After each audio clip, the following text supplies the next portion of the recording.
Hello friends, welcome to our YouTube channel learn with NH. कैसे हैं आप सब लोग। आज की इस वीडियो में दोस्तों हम सेट एग्ज़ाम 2024 से रिलेटेड एक और मॉडल पेपर डिस्कस करेंगे दोस्तों। ठीक है, यहाँ पर हम काफ़ी सारे मॉडल पेपर डिस्कस कर चुके हैं दोस्तों। अगर आपने वो वीडियोज़ नहीं देखे हैं तो आप सबसे पहले तो उनको जाके देखिए। ठीक है, ये मॉडल पेपर बहुत ही शानदार होने वाला है दोस्तों। यहाँ पर आपका कंप्लीट रिवीजन हो जाएगा। ठीक है, यहाँ पर आपका Rajasthan GK, Indian geography, Indian polity और साथ ही साथ दोस्तों आपकी हिंदी, साइंस और कंप्यूटर सबका रिवीजन मैं करवा दूंगा आज आपको। ठीक है, ये वीडियो आप लोगों के लिए बहुत ही ज़्यादा यूज़फुल होने वाला है दोस्तों। तो सेट एग्ज़ाम 10+2 और ग्रेजुएशन एग्ज़ाम दोनों एग्ज़ाम के लिए बहुत ही ज़्यादा यूज़फुल होने वाला है दोस्तों।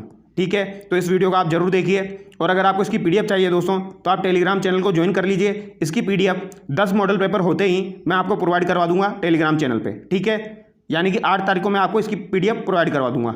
तो चलिए शुरू करते हैं दोस्तों। पहला सवाल आपकी स्क्रीन पर है। पहला सवाल देखिए क्या कह रहा है। पहला सवाल, रंगमहल 1952 ईस्वी में किस पुरातात्विद के निर्देशन में उत्खनन कार्य किया गया। तो दोस्तों रंगमहल का उत्खनन 1952 में किसके निर्देशन में किया गया। तो दोस्तों ये हन्ना रीड के निर्देशन में किया गया। ये आपको ध्यान रखना है। ठीक है, वेरी वेरी इंपॉर्टेंट है। रंगमहल सभ्यता जो है दोस्तों ये आपकी कहाँ पर स्थित है। तो ये आपकी हनुमानगढ़ में स्थित है। ये आपको ध्यान रखना है। ठीक है, ये आपकी घग्गर नदी के किनारे स्थित है। ये भी आपको ध्यान रखना है। और इससे रिलेटेड और क्या बातें आप ध्यान रख सकते हो दोस्तों। तो ये कुषाणकालीन गुरु शिष्य की मूर्ति भी यहाँ से प्राप्त हुई है। ठीक है, कुषाणकालीन गुरु शिष्य की मूर्ति जो है वो आपकी कहाँ से प्राप्त हुई है दोस्तों। तो वो आपकी रंगमहल से प्राप्त हुई है। ये आपको ध्यान रखना है। ठीक है, आगे देखिए दोस्तों, राजस्थान के किस पुरातात्विक स्थल से अपोलोडोटस का सिक्का प्राप्त हुआ है। तो दोस्तों अपोलोडोटस का सिक्का कहाँ से प्राप्त हुआ है। यह आपका रेड टोक से प्राप्त हुआ है। ये आपको ध्यान रखना है। ठीक है, रेड टोक से प्राप्त हुआ है। ठीक है, रेड टोक जो है दोस्तों इसे प्राचीन भारत का टाटानगर कहा जाता है। क्या कहा जाता है। प्राचीन भारत का टाटानगर कहा जाता है। अगर आपसे पूछा जाए रेड टोक सभ्यता जो है दोस्तों ये कौन सी नदी के किनारे स्थित है। तो ये आपकी ढील नदी के किनारे स्थित है। कौन सी नदी के किनारे दोस्तों। ढील नदी के किनारे स्थित है। और इसका उत्खनन किसने किया था दोस्तों। वेरी वेरी इंपॉर्टेंट, इसका उत्खनन जो है दोस्तों वो आपके केदारनाथपुरी ने किया था। किसने किया था दोस्तों। केदारनाथपुरी। ये आपको ध्यान रखना है। ठीक है, ये एग्जाम में पूछा जाता है, इंपॉर्टेंट है। आगे देखिए दोस्तों, 12 कोटड़ी के नाम से कौन सा राज्य प्रसिद्ध था। तो दोस्तों 12 कोटड़ी के नाम से कौन सा राज्य प्रसिद्ध है। यह आपका आमेर प्रसिद्ध है। क्यों प्रसिद्ध है दोस्तों। आमेर के राजा थे जिनका नाम था पृथ्वीराज। पृथ्वीराज ने अपने 12 पुत्रों में अपने राज्य को बांट दिया था दोस्तों, इसीलिए इसे 12 कोटड़ी कहा जाता है। ठीक है, तो यहाँ पर आपका राइट आंसर क्या हो जाएगा दोस्तों। आमेर हो जाएगा। बीकानेर शासक कर्ण सिंह किस मुगल सम्राट के समकालीन थे। तो दोस्तों बीकानेर के शासक थे कर्ण सिंह। ये किस मुगल सम्राट के समकालीन थे। तो दोस्तों इसको कैसे याद रखोगे मैं आपको बता देता हूँ। आपको याद रखना है कर्ण और शाह। क्या याद रखना है दोस्तों। कर्ण और शाह, बस इतना याद करना है आपको। तो और से तो क्या हो जाएगा औरंगजेब हो जाएगा। शाह से क्या हो जाएगा शाहजहाँ हो जाएगा। तो ऑप्शन देखिए कर्ण और शाह। तो यहाँ पर आपका राइट आंसर ऑप्शन बी हो जाएगा। ये आपको ध्यान रखना है। ठीक है, कर्ण सिंह जो थे दोस्तों इनका एक दरबारी कवि था, उसका नाम आपको ध्यान रखना है। क्या नाम था दोस्तों। उसका नाम था गंगानंद मैथिल। क्या नाम था दोस्तों। गंगानंद मैथिल। इसके द्वारा दोस्तों 2 किताबें लिखी गई है, वो आपको ध्यान रखनी है, वो एग्जाम में पूछी जाती है। ठीक है, एक तो आपकी हो जाएगी दोस्तों काव्य डाकिनी। क्या हो जाएगी। काव्य डाकिनी। ठीक है, और दूसरी हो जाएगी आपकी दोस्तों कर्णभूषण। ठीक है, नाम से लग रहा है कर्णभूषण। ठीक है, तो ये भी इंपॉर्टेंट है दोस्तों। गंगानंद मैथिल। अगर आपसे पूछी जाए कर्णभूषण तो कर्ण से पता लग रहा है दोस्तों ये किसके लिए लिखी गई है। कर्ण सिंह के लिए लिखी गई है, बट किसने लिखी है। गंगानंद मैथिल ने लिखी है। ये आपको ध्यान रखना है। और अगर आपसे पूछा जाए दोस्तों राय सिंह जो है वो किसके समकालीन था। वो किन 2 राजाओं के समकालीन था। तो राय सिंह को कैसे याद रखोगे दोस्तों। राय सिंह अज, बस इतना याद करना है आपको। राय सिंह अज। तो अ से अकबर हो जाएगा, ज से जहांगीर हो जाएगा। ठीक है, तो राय सिंह किसके समकालीन हो जाएगा। अकबर और जहांगीर। और कर्ण सिंह शाहजहाँ और औरंगजेब। याद हो गया अच्छे से। आगे देखिए, महाराणा राज सिंह का शासनकाल रहा है। तो दोस्तों महाराणा राज सिंह का शासनकाल 1652 से लेकर 1680 ईस्वी का रहा है। ये आपको ध्यान रखना है। ठीक है, राज सिंह जो है ये आपके मेवाड़ के शासक रहे हैं। ये आपको ध्यान रखना है। राज सिंह से रिलेटेड कुछ इंपॉर्टेंट चीज़ें दोस्तों, जैसे कि राज प्रशस्ति।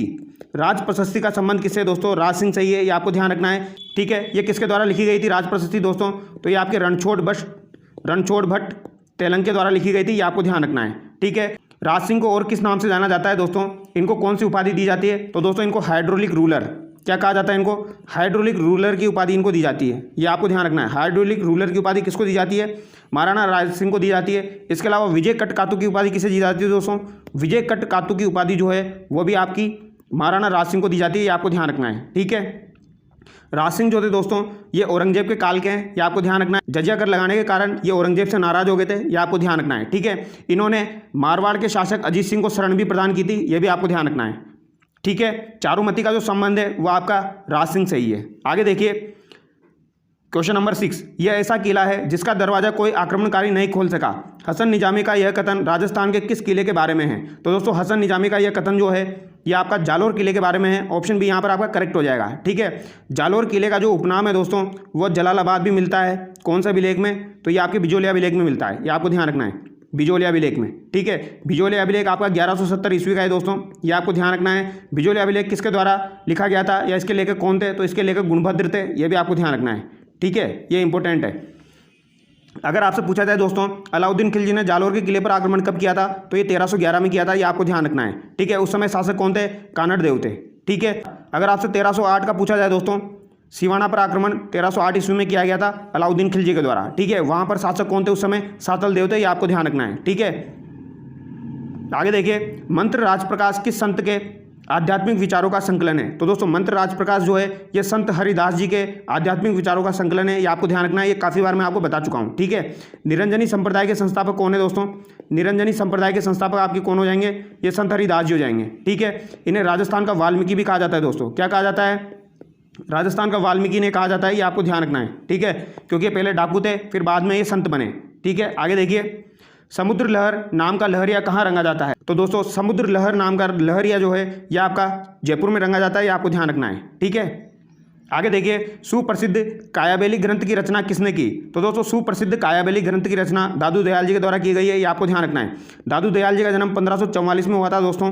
कहाँ पर हुआ था? गुजरात में हुआ था, ये आपको ध्यान रखना है, अहमदाबाद गुजरात में। ठीक है, दादू दयाल जी के द्वारा दोस्तों दादूपंथी संप्रदाय की स्थापना की गई थी, जिसकी प्रमुख पीठ कहाँ पर है? तो नारायणा जयपुर में है, ये आपको ध्यान रखना है। ठीक है, और दोस्तों दादू दयाल जो है इन्होंने 1585 ईस्वी में अकबर से भेंट भी की थी, ये भी आपको ध्यान रखना है, फतेहपुर सीकरी के अंदर। ठीक है, और इनके द्वारा कायाबेली ग्रंथ की रचना की गई है, ये आपको ध्यान रखना है। इनके बचपन का नाम क्या था दोस्तों? इनके बचपन का नाम क्या था दोस्तों? महाबली, ये भी आपको ध्यान रखना है। क्या नाम था इनका बचपन का? महाबली। और इनके गुरु का नाम क्या हो जाएगा दोस्तों? बुड्ढन, ये भी आपको ध्यान रखना है। ठीक है, बुड्ढन। आगे देखिए मालपुरा तहसील स्थित डिग्गीपुरी में कल्याण जी का मेला किस भगवान के स्वरूप में मनाया जाता है? तो दोस्तों डिग्गीपुरी में कल्याण जी का मेला लगता है। ठीक है, ये किसको समर्पित है? तो ये भगवान विष्णु जी को समर्पित है, ये आपको ध्यान रखना है। ठीक है, यहाँ पर ऑप्शन ए आपका बिल्कुल करेक्ट हो जाएगा। ठीक है, डिग्गीपुरी जो मंदिर है दोस्तों इसका निर्माण किसने करवाया था? तो राजा दिगवा के द्वारा करवाया गया था, ये आपको ध्यान रखना है। ठीक है, ये इंपॉर्टेंट है। अगर आपसे पूछा जाए दोस्तों इसका पुनर्निर्माण किसने करवाया था?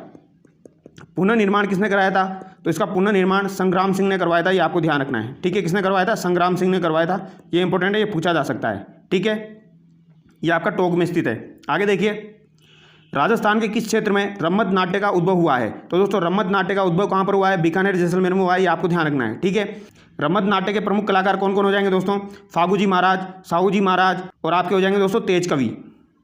रम्मत नाट्य से संबंधित एक इंपॉर्टेंट बात आपको ध्यान रखनी है दोस्तों, रम्मत नाट्य में जो कलाकार होते हैं, जो पात्र होते हैं, उनको क्या कहा जाता है दोस्तों? उनको खेलर कहा जाता है, ये आपको ध्यान रखना है। क्या कहा जाता है? खेलर कहा जाता है, ये इंपॉर्टेंट है, ये पूछा जा सकता है। आगे देखिए दोस्तों इतिहासकार डॉक्टर गौरीशंकर हीराचंद ओझा ने किस राजा को कान का कच्चा कहा है? तो दोस्तों कान का कच्चा गौरीशंकर हीराचंद ओझा के द्वारा अजीत सिंह को कहा गया है, ये आपको ध्यान रखना है। ठीक है, ये इंपॉर्टेंट है, काफ़ी बार एग्जाम में पूछा जाता है दोस्तों। ठीक है, अगर आपसे पूछा जाए दोस्तों अजीत सिंह जो है इसके द्वारा कौन कौन सी पुस्तकें लिखी गई है, ये भी एग्जाम में पूछी जाती है। तो इसके द्वारा दोस्तों गज उद्धार इसके द्वारा लिखी गई है, ये आपको ध्यान रखना है। इसके अलावा दुर्गा पाठ एग्जाम में पूछी जाती है दोस्तों, ये गज उद्धार पूछी जा चुकी है। इसके अलावा गुण सागर भी पूछी जा चुकी है दोस्तों। गुण सागर जो है ये भी आपकी अजीत सिंह के द्वारा ही लिखी गई है, ये आपको ध्यान रखना है। ठीक है, और अगर आपसे पूछा जाए जोधपुर के अंदर घनश्याम मंदिर का निर्माण किसने करवाया था? तो जोधपुर के अंदर घनश्याम मंदिर का निर्माण जो है दोस्तों वह आपके अजीत सिंह ने करवाया था। आगे देखिए टिड्डोराव अलेकू हिटलर पुस्तकों की रचना किसने की? तो दोस्तों टिड्डोराव अलेकू हिटलर पुस्तकों की रचना विजयदान देता के द्वारा की गई है, ये आपको ध्यान रखना है। ठीक है, और बातारी फुलवारी जो है दोस्तों जो कि 14 खंडों में विभक्त है, उसकी रचना भी विजयदान देता के द्वारा ही की गई है। ठीक है, आगे देखिए राजस्थान के राजपूत राजाओं का एक परिसंघ बना दिया जाए, यह सुझाव किसने दिया था? तो दोस्तों राजस्थान के राजाओं का एक संघ बना दिया जाए, यह सुझाव किसने दिया था? चार्ल्स मेडकोप ने दिया था, ये आपको ध्यान रखना है। ठीक है, आगे देखिए बूंदी प्रजामंडल की स्थापना किसने की? तो बूंदी प्रजामंडल की स्थापना 1931 में दोस्तों किसके द्वारा की गई थी? कांतिलाल जैन के द्वारा की गई थी। ऑप्शन सी यहाँ पर आपका करेक्ट हो जाएगा। ठीक है, अगर आपसे पूछा जाए दोस्तों बूंदी प्रजा परिषद, बूंदी राज्य प्रजा परिषद की स्थापना किसने की? तो बूंदी राज्य प्रजा परिषद की स्थापना दोस्तों ऋषि दत्त मेहता के द्वारा की गई थी। ठीक है, ये थोड़ा सा अलग है, इसको ध्यान रखना, ऋषि दत्त मेहता। अगर आपसे पूछा जाए बूंदी राज्य प्रजा परिषद की स्थापना किसने की, तो ऋषि दत्त मेहता ने। और बूंदी प्रजामंडल की तो आपको पता ही है, कांतिलाल जैन ने की थी। ठीक है, आगे देखिए, मत्स्य संघ राजस्थान का एक अंग कब बना, तो दोस्तों मत्स्य संघ राजस्थान का एक अंग 15 मई 1949 को बना था। 5th चरण की बात हो रही है यहाँ पर। ठीक है, ऑप्शन डी यहाँ पर करेक्ट हो जाएगा। ठीक है, किस समिति की सिफारिश पर मत्स्य संघ राजस्थान का एक अंग बना था दोस्तों, तो ये शंकर राव देव समिति की सिफारिश पर, शंकर राव देव समिति की सिफारिश पर बना था दोस्तों, ये आपको याद रखना है। ठीक है, आगे देखिए, कौन सा ग्रंथ पंडित विश्वेश्वर नाथ रेव द्वारा नहीं लिखा गया है, तो दोस्तों पंडित विश्वेश्वर नाथ रेव के द्वारा कौन सा ग्रंथ नहीं लिखा गया है, coins of Marwar, history of the Rashtrakuta, इतिहास निबाज, विश्वेश्वर स्मृति।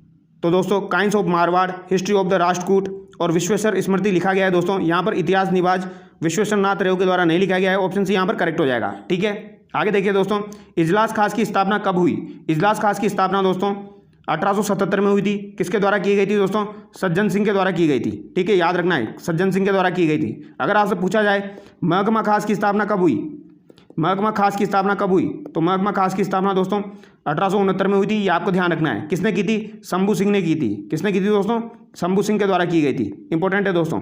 ठीक है, और सज्जन सिंह और शंभू सिंह, इनका दरबारी कवि कौन था दोस्तों, श्यामल दास। ये भी आपको ध्यान रखना है, कौन था, श्यामल दास। इंपॉर्टेंट है दोस्तों। आगे देखिए, यहाँ पर राज्य दिए गए हैं दोस्तों 1857 की क्रांति के हिसाब से, और यहाँ पर शासक दिए गए हैं। ठीक है, धौलपुर के शासक शंभू सिंह दिए गए हैं, करौली के मदनपाल, बांसवाड़े के लक्ष्मण सिंह, कोटा के राम सिंह द्वितीय। तो कोटा के राम सिंह द्वितीय करेक्ट है दोस्तों, बांसवाड़े के लक्ष्मण सिंह भी करेक्ट है, करौली के मदनपाल भी करेक्ट है। ठीक है, धौलपुर के शंभू सिंह यहाँ पर गलत हो जाएंगे दोस्तों। धौलपुर के शासक कौन थे दोस्तों, यहाँ पर ये आपको ध्यान रखना है, धौलपुर के आपके राव रामचंद्र हो जाएंगे। कौन हो जाएंगे दोस्तों, राव रामचंद्र, ये आपको ध्यान रखना है। ठीक है, इंपॉर्टेंट है। और यहाँ पर क्रांति किसके नेतृत्व में हुई थी दोस्तों, तो हीरालाल के नेतृत्व में, धौलपुर के अंदर। आगे देखिए, अलवर का नीमूचना हत्याकांड कब हुआ, अलवर का नीमूचना हत्याकांड दोस्तों 14 मई 1925 को हुआ था। ऑप्शन ए यहाँ पर आपका करेक्ट हो जाएगा। ठीक है, और अगर आपसे पूछा जाए दोस्तों महात्मा गांधी जी के द्वारा दोहरी दायराशाही की संज्ञा किसको दी गई थी, तो ये नीमूचना हत्याकांड को दी गई थी। ठीक है, नीमूचना हत्याकांड अलवर के अंदर हुआ था दोस्तों। उस समय अलवर का शासक जयसिंह था। ये भी आपको ध्यान रखना है, ये काफ़ी बार एग्जाम में पूछा जाता है। और मानगढ़ हत्याकांड कब हुआ था दोस्तों आपका, तो वो 17 नवंबर 1913 को हुआ था। ये भी आपको ध्यान रखना है। ठीक है, अगर आपसे पूछा जाए दोस्तों कुंदन हत्याकांड कब हुआ था, तो दोस्तों कुंदन हत्याकांड आपका 1935 में हुआ था। ये आपको ध्यान रखना है। ठीक है, अगर आपसे पूछा जाए दोस्तों कठरातल सम्मेलन कब हुआ था, तो ये आपका 1934 में हुआ था। ये आपको ध्यान रखना है। ठीक है, अप्रैल 1934 में, और अप्रैल 1935 में आपका कुंदन हत्याकांड हुआ था सीकर के अंदर। आगे देखिए, राजस्थान के वे जिले जिनकी संपूर्ण राजनीतिक सीमा पड़ोसी जिलों की सीमा से लगती है, तो ये आपके कौन से हो जाएंगे दोस्तों, राजसमंद और दौसा हो जाएंगे। ये आपको ध्यान रखना है। ठीक है, आगे देखिए, अरावली तथा विंध्यन के मिलन स्थल का भ्रंश कहलाता है। तो जहां पर अरावली और विंध्यन मिलती है दोस्तों, उसे महान सीमा भ्रंश कहा जाता है। ऑप्शन ए यहाँ पर करेक्ट हो जाएगा। ठीक है, आगे देखिए दोस्तों, अरावली पर्वत से संबंध पठार नहीं है, तो अरावली पर्वत से संबंधित पठार कौन सा नहीं है, लसाड़िया का पठार। कल मैंने आपको बताया था दोस्तों, ये कहाँ पर स्थित है, सलुम्बर के अंदर स्थित है। कहाँ पर स्थित है, सलुम्बर के अंदर स्थित है दोस्तों, जय संबंध झील के पूर्व में स्थित है। ये आपको ध्यान रखना है। उब्बड़ खाबड़ पठार है लसाड़िया का पठार। भोराट का पठार मैंने आपको बताया था दोस्तों, 1225 मीटर इसकी ऊंचाई है। कहाँ पर स्थित है दोस्तों, गोगुंदा और कुंभलगढ़ के मध्य में स्थित है। और उड़िया का पठार आपका माउंट आबू में स्थित है। राजस्थान का सबसे ऊंचा पठार 1360 मीटर, ये आपको ध्यान रखना है। तो यहाँ पर आपका राइट आंसर ऑप्शन डी जाएगा दोस्तों। मालवा का पठार जो है वो अरावली पर्वत से संबंधित नहीं है। ठीक है, ये विंध्यन पर्वत से संबंधित है। ये आपको ध्यान रखना है। आगे देखिए, राजस्थान के कुल क्षेत्रफल का लगभग कितना भाग थार मरुस्थल के अंतर्गत आता है, तो दोस्तों थार मरुस्थल के अंतर्गत आपका 61% भाग आता है। ये आपको ध्यान रखना है, जिसमें 40% जनसंख्या निवास करती है। ठीक है, आगे बात समझ में। आगे देखिए, राजस्थान में बेणेश्वर त्रिवेणी किन नदियों के मिलन स्थल पर स्थित है, तो दोस्तों बेणेश्वर त्रिवेणी जो है ये आपका सोम माही जाखम, ऑप्शन डी यहाँ पर करेक्ट हो जाएगा। सोम माही जाखम का जो त्रिवेणी संगम होता है वो कहाँ पर होता है, बेणेश्वर में होता है। ये आपको ध्यान रखना है। ठीक है, बेणेश्वर धाम की स्थापना किसने की थी दोस्तों, तो ये संत माऊजी के द्वारा की गई थी। संत माऊजी का जन्म कहाँ पर हुआ था दोस्तों, साबला गांव डूंगरपुर में हुआ था। ये आपको ध्यान रखना है। ठीक है, संत माऊजी के द्वारा दोस्तों लसोड़िया आंदोलन भी चलाया गया था। ये आपको ध्यान रखना है। लसोड़िया आंदोलन किसके द्वारा चलाया गया था, संत माऊजी के द्वारा चलाया गया था। चोपड़ा नामक ग्रंथ किसने लिखे थे दोस्तों, तो ये संत माऊजी ने लिखे थे। ठीक है, जिनको कब बाहर निकाला जाता है दोस्तों, तो इन्हें दीपावली के समय बाहर निकाला जाता है। ठीक है, ये आपको ध्यान रखना है। और अगर आपसे पूछा जाए भगवान श्री कृष्ण का निष्कलंकी अवतार किसे माना जाता है, तो संत माऊजी को माना जाता है। ठीक है, आगे देखिए, रूपनगढ़, मेंटा, खारी और खंडेला मौसमी नदियां किस झील में अपना जल गिराती है, तो रूपनगढ़, मेंटा, खारी, खंडेला ये है आपके सांबर झील में अपना जल गिराती है। ये आपको ध्यान रखना है। ठीक है, पचपंद्रा आपकी कहाँ पर स्थित है दोस्तों? पचपंद्रा आपकी बाड़मेर में स्थित है, ये आपको ध्यान रखनी है, खारे पानी की झील है। ठीक है, डिडवाना कहाँ पर है दोस्तों? डिडवाना आपकी नागौर में स्थित है।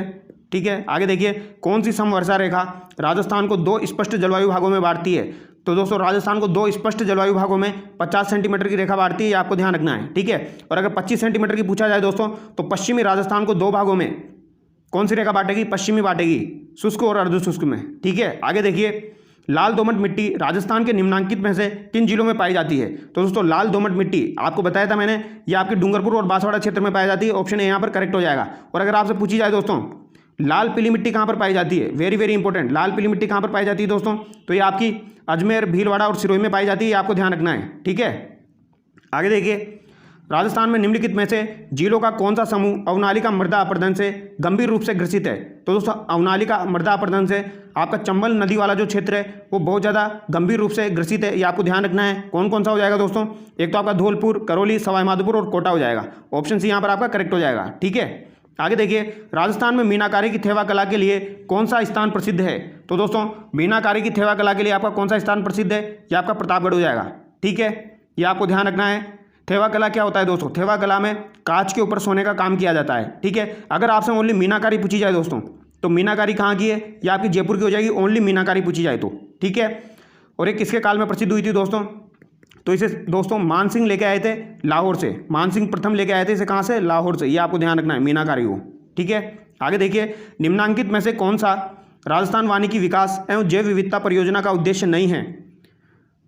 तो दोस्तों जैव विविधता संरक्षण, पारिस्थितिकी पर्यटन संवर्धन और वृक्षारोपण जो है वो इसका उद्देश्य है, बाढ़ नियंत्रण इसका उद्देश्य नहीं है। ठीक है, आगे देखिए, राजस्थान में फ्लूरोसिस ग्रस्त कुब्बड़ पट्टी कहाँ पर स्थित है? तो दोस्तों कुब्बड़ पट्टी जो है आपकी, ये आपकी नागौर अजमेर में स्थित है, ये आपको ध्यान रखना है। ठीक है, काफ़ी बार पूछी जाती है, सिंपल सा क्वेश्चन है। मरुस्थलीकरण का प्रसार राजस्थान के किन राज्यों में हो रहा है? तो दोस्तों ये आपका दिल्ली, हरियाणा, उत्तर प्रदेश और मध्य प्रदेश की ओर हो रहा है। ऑप्शन ए यहाँ पर आपका करेक्ट हो जाएगा। ठीक है, आगे देखिए दोस्तों, भारतीय कृषि अनुसंधान परिषद तथा कृषि एवं मौसम विज्ञान विभाग द्वारा राजस्थान को कितने प्रमुख कृषि जलवायु खंडों में बांटा गया है? तो दोस्तों इसका आंसर आप मुझे कमेंट करके बताएंगे। ठीक है, क्वेश्चन नंबर 34 का आंसर आप मुझे कमेंट करके बताएंगे। ठीक है, आगे देखिए, अमेरिकी कपास नरमा राजस्थान के किन जिलों में उगाया जाता है? तो दोस्तों नरमा जो है ये आपका हनुमानगढ़ श्रीगंगानगर जिले में उगाया जाता है, ये आपको ध्यान रखना है। ठीक है, आगे देखिए, राठी नस्ल की गायें राजस्थान के किस भौगोलिक क्षेत्र में मिलती है? तो दोस्तों राठी नस्ल की गायें जो है ये आपकी राजस्थान के उत्तर पश्चिमी क्षेत्र में मिलती है, आपको ध्यान रखना है। और पश्चिमी क्षेत्र में कौन सी मिलती है दोस्तों? यहाँ पर थार पारकर मिलती है, ये आपको ध्यान रखना है। तो यहाँ पर राइट आंसर आपका क्या जाएगा? ऑप्शन डी जाएगा। ठीक है, जसवंतथड़ा कहाँ अवस्थित है? जसवंतथड़ा आपका कहाँ पर स्थित है दोस्तों? ये आपका जोधपुर में स्थित है। ठीक है, इसका निर्माण किसने करवाया था दोस्तों? सरदार सिंह के द्वारा करवाया गया था, अपने पिता जसवंत सिंह की याद में, ये आपको ध्यान रखना है। ठीक है, आगे देखिए, राजस्थान की वह कौन सी एकाकी सिंचाई परियोजना है जिसमें जल संरक्षण हेतु फव्वारा सिंचाई प्रणाली का प्रावधान रखा गया है? तो दोस्तों फव्वारा सिंचाई प्रणाली जो है यह आपकी नर्मदा नहर में है। ऑप्शन डी करेक्ट हो जाएगा। यह आपकी दोस्तों राजस्थान, गुजरात, महाराष्ट्र और एमपी की संयुक्त परियोजना है, ये आपको ध्यान रखना है दोस्तों। नर्मदा नहर परियोजना की राजस्थान में लंबाई 74 किलोमीटर है, जो कि एग्जाम में पूछी जाती है दोस्तों। ठीक है, और नर्मदा नहर परियोजना जो है दोस्तों इससे जालोर और बाड़मेर लाभान्वित है। कौन कौन से जिले लाभान्वित है? राजस्थान के जालोर और बाड़मेर, ये आपको ध्यान रखना है। ठीक है, आगे देखिए, सागरमल घोपा को राजद्रोह के आरोप में कितने वर्ष की कठोर कारावास की सजा दी गई थी? तो दोस्तों सागरमल घोपा जो है इनको 1941 में जेल में डाला गया था। 1946 में दोस्तों मिट्टी का तेल छिड़क कर इनको जला दिया गया था, तो इन्हें 6 साल की सजा दी गई थी दोस्तों। ऑप्शन सी यहाँ पर आपका करेक्ट हो जाएगा। ठीक है, आगे देखिए, डेगाना जिस खनन के लिए प्रसिद्ध है वो है? तो दोस्तों डेगाना किसके लिए प्रसिद्ध है? टंगस्टन, टंगस्टन के लिए प्रसिद्ध है, ये आपको ध्यान रखना है। डेगाना कहाँ पर है? नागौर में, ये आपको ध्यान रखना है।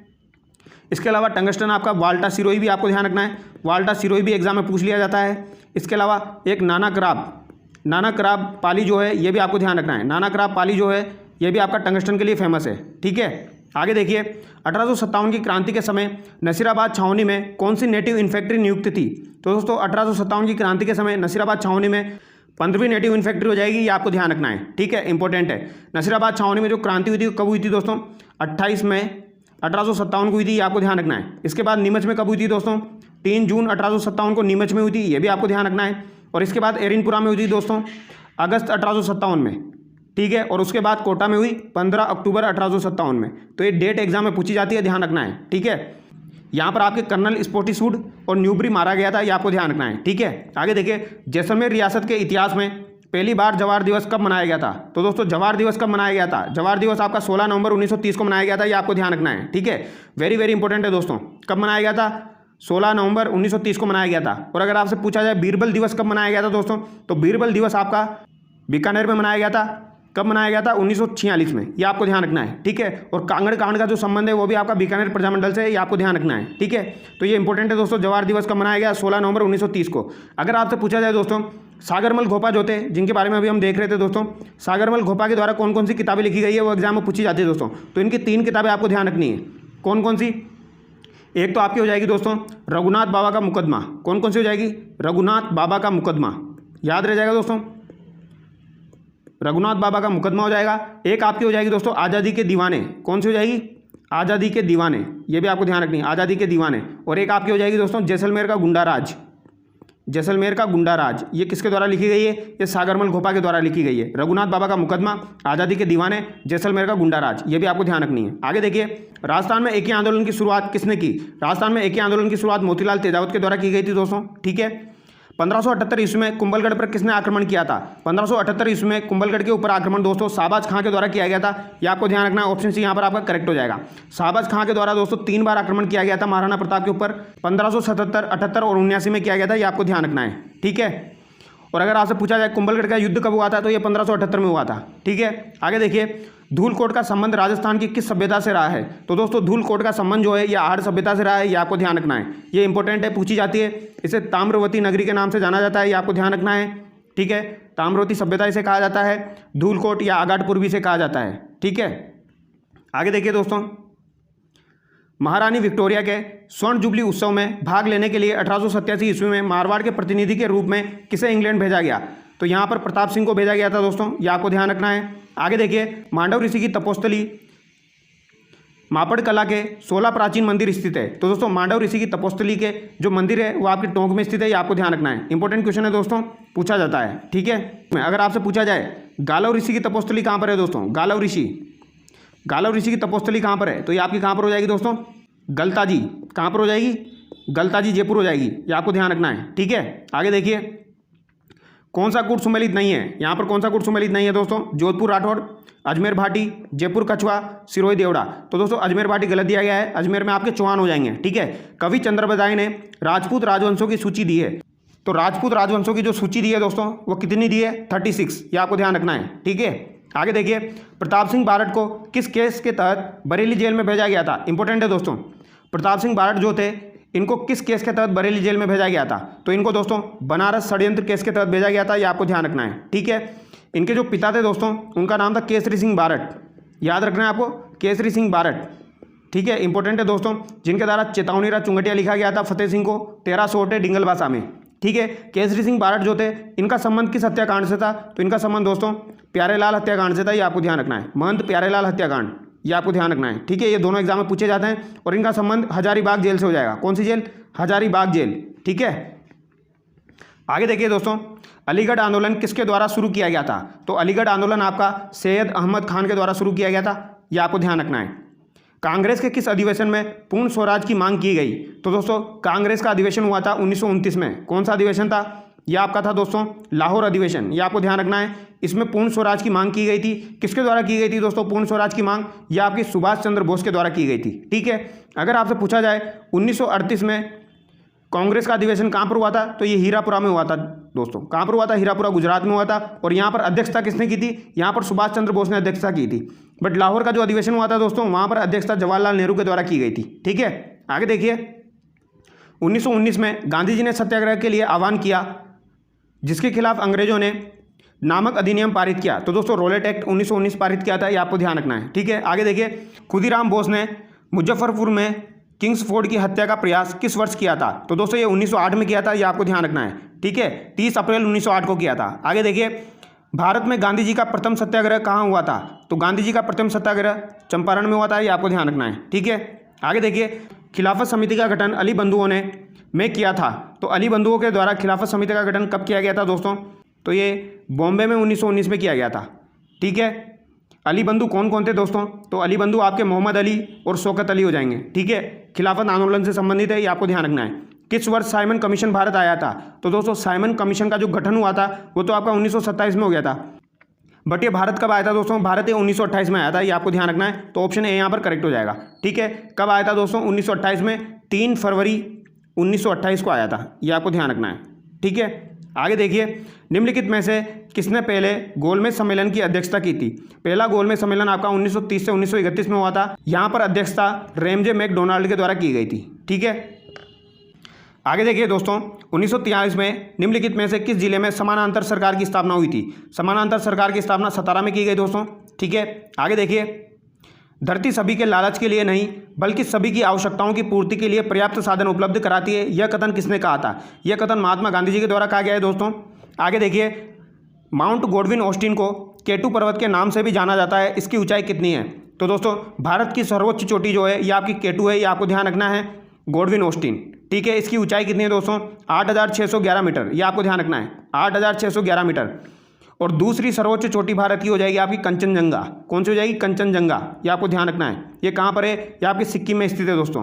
कंचनजंगा जो है ये सिक्किम में स्थित है, और इसकी ऊंचाई कितनी है ये भी एग्जाम में पूछ ली जाती है, तो ये भी आपको ध्यान रखना है। इसकी ऊंचाई हो जाएगी 85-86 मीटर, 85-86 मीटर, आसानी से याद रह जाएगा।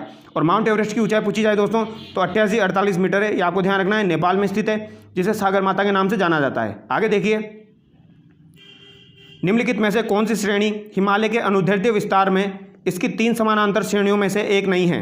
शिवालिक, हिमाद्री, हिमशिका, हिमाचल। तो दोस्तों यहाँ पर हिमशिका नहीं है। ठीक है, आगे देखिए, निम्नलिखित में से कौन सा विकल्प सुमेलित नहीं है? यहाँ पर कौन सा विकल्प सुमेलित नहीं है? हिमायत सागर झील तेलंगाना, बिल्कुल सही है दोस्तों। तसोमगो झील मेघालय दिया गया है, ये गलत है, ये आपकी सिक्किम में हो जाएगी। कहाँ पर हो जाएगी दोस्तों? ये आपकी सिक्किम में हो जाएगी। ठीक है, तसोमगो सिक्किम। राजसमंद झील राजस्थान में है, रेणुका झील आपकी हिमाचल प्रदेश में। ठीक है, राइट आंसर आपका बी हो जाएगा। आगे देखिए, निम्नलिखित में से कौन सी नदी यमुना नदी की सहायक नदी नहीं है? तो दोस्तों बेतवा, हिंडन और आपकी चंबल यमुना नदी की सहायक नदी है। गंडक जो है ये आपकी गंगा नदी की सहायक नदी है, ये आपको ध्यान रखना है। ठीक है, आगे देखिए, भारत में हरित क्रांति का जनक किसे माना जाता है? तो दोस्तों हरित क्रांति का जनक भारत के अंदर MS स्वामीनाथन को माना जाता है, ये आपको ध्यान रखना है। हरित क्रांति कब हुई थी दोस्तों? तो हरित क्रांति आपकी 1966 में हुई थी, ये आपको ध्यान रखना है। ठीक है, इंपॉर्टेंट है।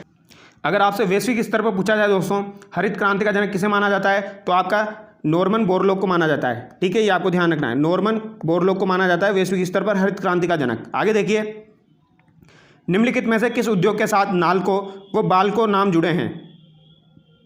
तो दोस्तों नाल्को और बाल्को नाम जो है ये आपके एल्यूमिनियम के साथ जुड़े हैं, ये आपको ध्यान रखना है। यहाँ पर आ रहा है दोस्तों aluminium, AL, national aluminium company limited. ठीक है, आगे देखिए, निम्नलिखित में से किस राज्य में सोमाशिला बांध स्थित है? तो दोस्तों सोमाशिला बांध जो है ये आपका तेलंगाना राज्य में स्थित है, ये आपको ध्यान रखना है। अगर आपसे पूछा जाए दोस्तों सोमाशिला बांध जो है ये आपका पेना नदी पर स्थित है। कौन सी नदी पर स्थित है? पेना नदी पर स्थित है, ये आपको ध्यान रखना है। ठीक है, अगर आपसे इडुक्की बांध के बारे में पूछा जाए दोस्तों, इडुक्की बांध आपका केरल में स्थित है, पेरियार नदी पर। ठीक है, और अगर आपसे गोदावरी नदी के बारे में पूछा जाए तो गोदावरी नदी पर दोस्तों एक बांध स्थित है जिसका नाम है जायकवाड़ी बांध। जायकवाड़ी बांध गोदावरी नदी पर स्थित है, महाराष्ट्र के अंदर, ये आपको ध्यान रखना है। ठीक है, तो सोमाशिला बांध आपका आंध्र प्रदेश में स्थित है। ठीक है, आगे देखिए, निम्न में से किस राज्य में सर्दियों के महीनों में सबसे अधिक वर्षा होती है? तो दोस्तों सर्दियों के महीनों में सबसे अधिक वर्षा तमिलनाडु में होती है, ये आपको ध्यान रखना है। ठीक है, आगे देखिए, निम्नलिखित में से किस राज्य में कांडला बंदरगाह स्थित है? कांडला बंदरगाह आपका गुजरात में स्थित है। ठीक है, आगे देखिए, निम्नलिखित में से कौन एक कायांतरित चट्टान नहीं है? स्लेट, संगमरमर, चूना पत्थर और आपका नाइस हो जाएगा। तो दोस्तों यहाँ पर चूना पत्थर जो है ये आपका कायांतरित चट्टान नहीं है। ठीक है, आगे देखिए दोस्तों, संविधान सभा ने भारत के संविधान को कब अंगीकृत किया? तो संविधान सभा ने भारत के संविधान को दोस्तों 26 नवंबर 1949 को अंगीकृत किया था, ये आपको ध्यान रखना है। अगर आपसे पूछा जाए दोस्तों पूर्ण रूप से संविधान लागू कब हुआ? पूर्ण रूप से सभी अनुच्छेद के साथ संविधान लागू कब हुआ? तो ये 26 जनवरी 1950 हो जाएगा। आगे देखिए, समान नागरिक संहिता का भारतीय संविधान के किस अनुच्छेद में उल्लेख किया गया है? तो दोस्तों समान नागरिक संहिता का उल्लेख 44 में किया गया है। ठीक है, 44 समान है। आगे देखिए दोस्तों, भारतीय संविधान का कौन सा अनुच्छेद कानून के समक्ष समानता प्रदान करता है? कानून के समक्ष समानता दोस्तों अनुच्छेद 14 करता है, ये आपको ध्यान रखना है। ठीक है, आगे देखिए दोस्तों, भारत के संविधान के किस भाग में अंतर्राष्ट्रीय शांति और सुरक्षा को बढ़ावा देना वर्णित किया गया है? मौलिक अधिकार, प्रस्तावना, राज्य के नीति निर्देशक सिद्धांत। तो दोस्तों ये राज्य के नीति निर्देशक तत्वों में उल्लेखित किया गया है। आगे देखिए, भारत के राष्ट्रपति को उनके पद से कौन हटा सकता है? तो दोस्तों राष्ट्रपति को महाभियोग द्वारा हटाया जा सकता है। ठीक है, महाभियोग द्वारा अपने पद से हटाया जा सकता है अनुच्छेद 61 के तहत। ठीक है, तो ये संसद हटा सकती है, आपको ध्यान रखना है। आगे देखिए, निम्नलिखित में से एक को छोड़कर अन्य सभी राज्यसभा की शक्तियां हैं, गलत विकल्प को चुनिए। ठीक है, यह संसद को राज्य सूची के विषयों पर कानून बनाने का अधिकार दे सकती है, ये सही है दोस्तों। आपातकाल की घोषणा को स्वीकृति देती है, ये यहाँ पर गलत हो जाएगा दोस्तों। ठीक है, सामान्य विधेयकों पर विचार करके उन्हें पारित करती है और धन विधेयकों में संशोधन प्रस्तावित करती है, ये भी सही है दोस्तों। प्रश्न पूछकर तथा संकल्प और प्रस्ताव प्रस्तुत करके कार्यपालिका पर नियंत्रण करती है, यह कथन भी यहाँ पर सही है। ठीक है, आगे देखिए, प्रश्नकाल के बाद लोकसभा के किसी सदस्य द्वारा जनता के महत्व के किसी निश्चित विषय पर विचार विमर्श हेतु कार्यकारी का ध्यान आकर्षण करने के लिए रखा गया प्रस्ताव क्या कहलाता है? तो दोस्तों ये ध्यान आकर्षण प्रस्ताव कहलाता है। ठीक है, आगे देखिए, निम्नलिखित में से किसका संबंध उच्चतम न्यायालय की सलाहकार अधिकारिता से है? तो उच्चतम न्यायालय की सलाहकार अधिकारिता से किसका संबंध है दोस्तों? तो यहाँ पर कानून तथा तथ्यों के बारे में राय मांगने वाले भारत के राष्ट्रपति से है। ठीक है, किसके तहत है दोस्तों? अनुच्छेद 143 के तहत, ये आपको ध्यान रखना है। आगे देखिए, किस संविधान संशोधन अधिनियम द्वारा अनुच्छेद 21A को एक मौलिक अधिकार के रूप में भारतीय संविधान में शामिल किया गया है? तो दोस्तों इंपॉर्टेंट क्वेश्चन है, काफ़ी बार पूछा जाता है। अनुच्छेद 21A जो है दोस्तों, ये कौन से संविधान संशोधन के तहत शामिल किया गया है दोस्तों? तो ये आपका हो जाएगा 86वां संविधान संशोधन 2002। इसके तहत दोस्तों 6 वर्ष से लेकर 14 वर्ष तक की आयु के जो बच्चे हैं उनको निःशुल्क शिक्षा का अधिकार है। ठीक है, आगे देखिए, भारतीय संविधान के निम्न में से किस संशोधन द्वारा दिल्ली को राष्ट्रीय राजधानी क्षेत्र का दर्जा दिया गया? तो दोस्तों ये 69वें संशोधन अधिनियम के द्वारा दिया गया है, ये आपको ध्यान रखना है। ये कब हुआ था दोस्तों? तो ये आपका 1991 में हुआ था, लागू 1992 में हुआ था। ठीक है, आगे देखिए, सौर कुकर में उपयोग के लिए कौन सा दर्पण सबसे उपयुक्त है? तो ये आपका अवतल दर्पण हो जाएगा, ये आपको ध्यान रखना है। दिष्ट धारा की आवर्ती होती है, तो दिष्ट धारा की कोई आवर्ती नहीं होती है, 0 हो जाएगा। ठीक है, आगे देखिए, पारिस्थितिकी तंत्र में कितने प्रकार के पारिस्थितिकी पिरामिड होते हैं? तो दोस्तों यहाँ पर 3 प्रकार के पारिस्थितिकी पिरामिड होते हैं, ये आपको ध्यान रखना है। एक तो आपका हो जाएगा दोस्तों जैव भार वाला, ठीक है, एक आपका हो जाएगा जैव संख्या वाला, ठीक है, और एक आपका हो जाएगा दोस्तों ऊर्जा वाला। ठीक है, तो ये 3 पिरामिड होते हैं, ये आपको ध्यान रखना है। आगे देखिए, विभिन्न पर्यावरण संरक्षण संधियों, प्रोटोकॉल और उनसे संबंधित स्थानों के संदर्भ में निम्नलिखित में से कौन सी जोड़ी का सही मिलान नहीं हुआ है? तो यहाँ पर कौन सी जोड़ी का सही मिलान नहीं हुआ है दोस्तों? तो यहाँ पर आपका ऑप्शन 1 करेक्ट हो जाएगा दोस्तों। अंतर्राष्ट्रीय व्यापार में कुछ खतरनाक रसायनों और कीटनाशकों से संबंधित पूर्व सूचित सहमति पर कार्यप्रणाली सम्मेलन स्टॉकहोम। ठीक है, आगे देखिए, अंतर्राष्ट्रीय प्रकृति संरक्षण संघ IUCN की सूची विश्व की जैव विविधता के स्वास्थ्य का एक महत्वपूर्ण संकेतक है, तो ये आपका लाल हो जाएगा। ठीक है, आगे देखिए, नीला लिटमस पेपर अम्लीय घोल के संपर्क में हो जाता है, तो नीला लिटमस लाल हो जाता है। ठीक है, आगे देखिए, मनुष्य में कितना सिस्टोलिक डायस्टोलिक रक्तचाप सामान्य माना जाता है? तो ये 120/80 mmHg हो जाएगा। ठीक है, शरीर के किस भाग से रक्त का उत्पादन होता है? तो दोस्तों अस्थि मज्जा जो होता है उससे रक्त का उत्पादन होता है, ये आपको ध्यान रखना है। यहाँ पर आपका राइट आंसर मेरुदंड हो जाएगा। ठीक है, कौन सा विटामिन हमारे शरीर में तिरुदर से बनता है? तो दोस्तों तिरुदर से जो बनता है वो आपका विटामिन डी है, ये आपको ध्यान रखना है। ठीक है, इसे कैल्सीफेरोल के नाम से जाना जाता है, इसका रासायनिक नाम क्या है? कैल्सीफेरोल। ठीक है, विटामिन डी की कमी से दोस्तों रिकेटस रोग होता है, ये आपको ध्यान रखना है। ठीक है, आगे देखिए, रिंगवर्म नामक बीमारी किसके कारण होती है? तो दोस्तों ये कवक के कारण होती है, आपको ध्यान रखना है। ठीक है, भारतीय अर्थव्यवस्था का वैश्वीकरण क्या प्रदर्शित करता है? तो भारतीय अर्थव्यवस्था का जो वैश्वीकरण है दोस्तों वो क्या प्रदर्शित करता है? दूसरे देशों के साथ आर्थिक संबंध में कम से कम हस्तक्षेप करना। ऑप्शन भी करेक्ट हो जाएगा। आगे देखिए, व्यावसायिक बैंक अपनी कुल जमा का जो अनुपात आरक्षित निधियों के रूप में रखते हैं उसे कौन सा अनुपात कहा जाता है? इसे आरक्षित नकद कहा जाता है। ठीक है, आगे देखिए, प्रधानमंत्री श्रम योगी मानधन योजना के अंतर्गत लाभार्थी कौन होंगे? तो यहाँ पर लाभार्थी दोस्तों आपके लाभार्थी दोस्तों असंगठित क्षेत्र में काम करने वाले लोग हो जाएंगे। ठीक है, आगे देखिए, भारतीय रिजर्व बैंक की मौद्रिक नीति का मुख्य उद्देश्य किसको बनाए रखना होता है? तो भारतीय रिजर्व बैंक की मौद्रिक नीति का मुख्य उद्देश्य दोस्तों मूल्य स्थिरता को बनाए रखना होता है, ये आपको ध्यान रखना है। निम्नलिखित में से कौन राजकोषीय नीति तैयार करता है? राजकोषीय नीति वित्त मंत्रालय के द्वारा तैयार की जाती है। आगे देखिए, प्रोसेस्ड डेटा को किसके रूप में जाना जाता है? तो दोस्तों एक बार डेटा प्रोसेस हो जाता है तो उसे इन्फॉर्मेशन के रूप में जाना जाता है। ऑप्शन बी यहाँ पर करेक्ट हो जाएगा। ट्रैकबॉल निम्नलिखित में से कौन सा उपकरण है? ट्रैकबॉल जो है आपका ये दोस्तों इनपुट डिवाइस है, ये आपको ध्यान रखना है। ठीक है, आगे देखिए, निम्नलिखित में से कौन सा एक ऑपरेटिंग सिस्टम नहीं है? यहाँ पर कौन सा ऑपरेटिंग सिस्टम नहीं है? विंडोज विस्टा, लाइनक्स, एप्पल का मैक OS, माइक्रोसॉफ्ट ऑफिस। तो दोस्तों माइक्रोसॉफ्ट ऑफिस जो है ये आपका एक एप्लीकेशन है। ऑप्शन सी यहाँ पर करेक्ट हो जाएगा। ठीक है, कंप्यूटर पर MP4 फाइलें प्रदर्शित करने के लिए इनमें से किस सॉफ्टवेयर का प्रयोग किया जाता है? तो दोस्तों कंप्यूटर पर MP4 फाइलें प्रदर्शित करने के लिए विंडोज़ मीडिया प्लेयर का प्रयोग किया जाता है। ठीक है, आगे देखिए, निम्नलिखित में से कौन सा जोड़ा सही ढंग से सुमेलित नहीं है? Alt+E वर्तमान प्रोग्राम में विकल्प संपादन, सही है दोस्तों। Alt+Shift+D वर्तमान तिथि डालना, ये भी सही है दोस्तों। Ctrl+K चयनित पाठ्य काटना, ये गलत है दोस्तों।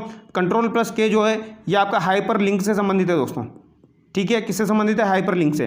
Ctrl+A सभी पाठ्य का चयन करना, ऑप्शन सी यहाँ पर आपका करेक्ट हो जाएगा। अब दोस्तों यहाँ पर हम हिंदी के क्वेश्चन देखने वाले हैं।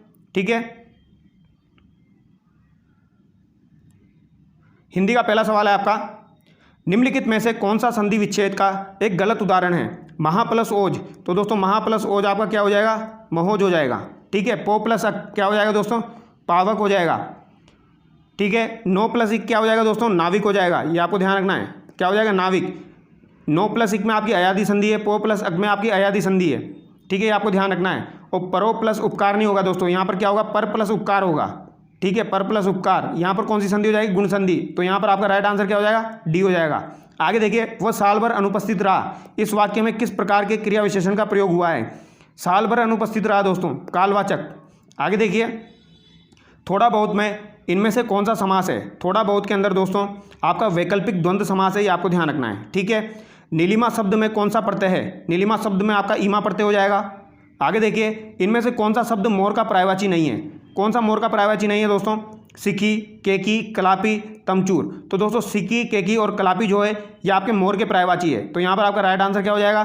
तमचूर हो जाएगा। तमचूर किसका पर्यायवाची है दोस्तों? ये आपका कुक्कुट या मुर्गे का पर्यायवाची है, ये आपको ध्यान रखना है। ठीक है, आगे देखिए, निम्नलिखित में से कौन सा शब्द अतः का विलोम है? तो अतः का विलोम आपका इति हो जाएगा। ठीक है, आगे देखिए दोस्तों, निम्नलिखित प्रश्न में 4 विकल्प दिए गए हैं, जिनमें एक शब्द दिए गए अनेकार्थी शब्द का अर्थ है, उस शब्द को चुने।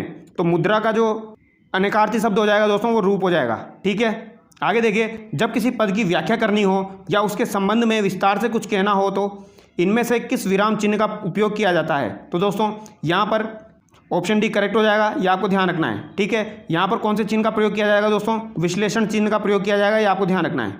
ठीक है, विश्लेषण चिन्ह का प्रयोग किया जाएगा। आगे देखिए, तालव्य महाप्राण घोष वर्ण का उदाहरण कौन सा है? तो दोस्तों तालव्य महाप्राण घोष का उदाहरण जो है वह आपका हो जाएगा ऑप्शन सी झ। ठीक है, ये आपको ध्यान रखना है। आगे देखिए, एमेलगेमेशन का हिंदी पर्याय क्या है? तो दोस्तों एमेलगेमेशन का हिंदी पर्याय आपका समामेलन हो जाएगा, ये आपको ध्यान रखना है। नाक दबाने से मुंह खुलता है, इस लोकोक्ति का क्या अर्थ है? तो दोस्तों नाक दबाने से मुंह खुलता है, इसका अर्थ हो जाएगा कठोरता से कार्य सिद्ध होता है। ठीक है, आगे देखिए, भारतीय संविधान के किस अनुच्छेद में उच्चतम न्यायालय और उच्च न्यायालयों की कार्यवाहियों में प्रयुक्त भाषा के संबंध में उल्लेख है? तो दोस्तों ये अनुच्छेद 348 में है। ठीक है, ये आपको ध्यान रखना है। इनमें से किस शब्द की वर्तनी शुद्ध है? द्वारका, द्वारिका, द्वारिका, द्वारका। तो दोस्तों द्वारिका कोई वर्ड होता ही नहीं है, क्या होता है दोस्तों? द्वारका होता है, ये आपको ध्यान रखना है। ठीक है, ऑप्शन ए करेक्ट हो जाएगा। आगे देखिए, निम्न वाक्यों में एक वाक्य व्याकरण की दृष्टि से शुद्ध नहीं है, पहचानिए इनमें से कौन सा शुद्ध नहीं है। कभी कभी सिर्फ एक शब्द, एक वाक्य या एक विचार हमारी ज़िंदगी बदल देता है, तो ये सही है दोस्तों। कई बार हम कोई चीज़ से प्रेरित होकर, तो दोस्तों यहाँ पर कोई गलत आ गया है। ठीक है, कई बार हम किसी चीज़ से प्रेरित होकर कोई ऐसा काम शुरू कर देते हैं पर उसे पूरा नहीं कर पाते, तो यहाँ पर ये गलत हो जाएगा दोस्तों, ऑप्शन बी आपका करेक्ट हो जाएगा। ठीक है, सत्य बोलने के लिए कोई तैयारी नहीं करनी पड़ती, सच हमेशा दिल से निकलता है, ये भी आपका सही है। स्वर्ग या नर्क में जाने की कुंजी भगवान ने हमारे हाथ में दे रखी है, ये कथन भी यहाँ पर सही है। ठीक है, आगे देखिए, सभी राज्य सरकारों को भेजा जाने वाला सरकारी पत्र कहलाता है। सभी राज्य सरकारों को भेजा जाने वाला सरकारी पत्र जो है दोस्तों ये परिपत्र कहलाता है। ठीक है, परिपत्र को इंग्लिश में क्या कहते हैं दोस्तों? सर्कुलर कहलाता है, ये आपको ध्यान रखना है। ठीक है, तो दोस्तों यहाँ पर हमारा वीडियो कंप्लीट होता है। यहाँ पर हमने काफ़ी सारे क्वेश्चन डिस्कस कर लिए हैं। आई होप आपको वीडियो अच्छा लगा होगा। अगर आपको वीडियो अच्छा लगा है तो चैनल को सब्सक्राइब करें। Thank you so much.